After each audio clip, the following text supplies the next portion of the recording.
Good morning, students. In this video, I shall discuss the roadmap for the new chapter, that is sexual reproduction in flowering plant. In this new chapter, that is sexual reproduction in flowering plant, we shall discuss about the structure of a bisexual flower. Now, what is a bisexual flower? What are the different components of a bisexual flower? What is the male component? What is the female component? And what are the accessory holes? The calyx, corolla, androecium, and gynoecium. Calyx consists of different components, and these are the sepals, and the corolla are present there in the petals. And next one, that is the androecium, which consists of number of stamens, and the pistils are normally present in the gynoecium. Now, the Microsphoreogenesis, which occurs in the male gametophyte, that is the stamen, and after the microsporogenesis, what are the different microspores or the male gamete? These are the pollen grains. And what is the structure of the pollen grain? We shall discuss in detail about this. Now, what is the female gametophyte?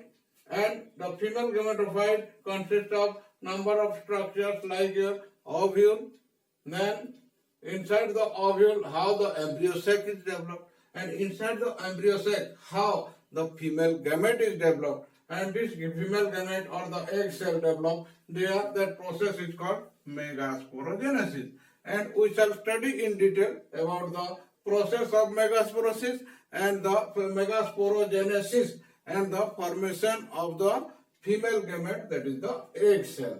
Now, after the formation of the egg cell as well as the pollen grain, how the pollen grain transfer from the anther to the stigma, that process is commonly called the pollination. Now, what are the different types of pollination? For example, it is your self-pollination or autogamy, then the cross-pollination, or that is the xenogamy.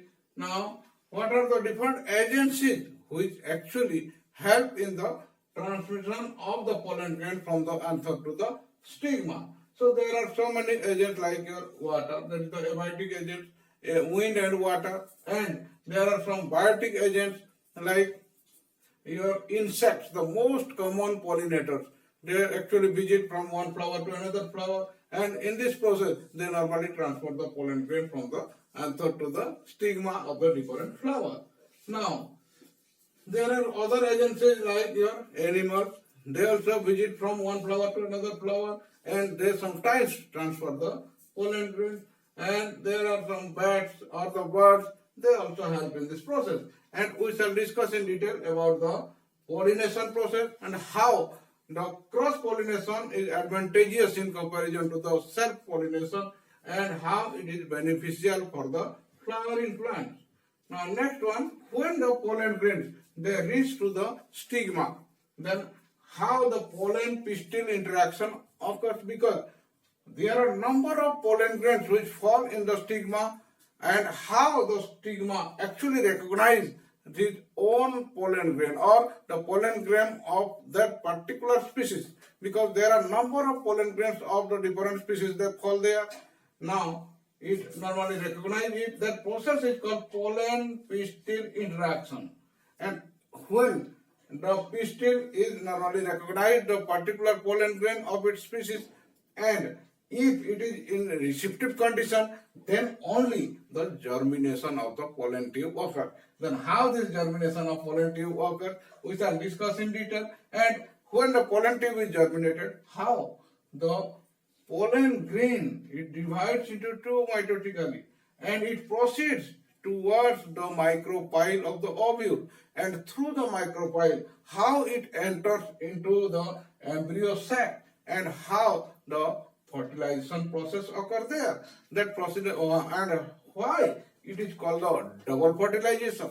The first fertilization, that is the syngamy, then the second fertilization, that is the triple fusion. So this type of processes are going on there inside the female gametophyte, and that is why this process is little more complicated in comparison to the male gametogenesis and the female gametogenesis. Now, after the fertilization, how the zygote develops into the embryo, and this embryo actually contains number of different parts, like it contains the cotyledon and contains the epicotyle region, then the hypocotyle region, and the plumule, radicle, etc. And this process of development of the embryo is called embryogenesis. And there are different phases of the development of the embryo, and we shall study in detail about the development of the embryo, or that is called embryogenesis in the flowering plant. Now, after the formation of the embryo, normally the ovule of the flower, it develops into the seed, and the whole ovary of the flower, it develops into the fruit. Now, sometimes the fruits are developed from other parts of the flower as well. So these are called the false fruit, and when the fruits are developed from the ovary of the flower, then they are called the true fruits. For example, the mango is a true fruit, whereas the apple, which develops from the thalamus of the flower, that is a false fruit. And we shall discuss in detail about it. Now, next one. Now, how the apomixis, polyembryony, this type of processes sometimes occurs in some of the flower. So, in this chapter, we shall study in detail about these processes, and I hope this video will definitely useful for you to what to study there in this chapter, and these are the highlights of it. And if you actually benefited from it, then please like it and subscribe for further videos. Thank you. Thank you very much.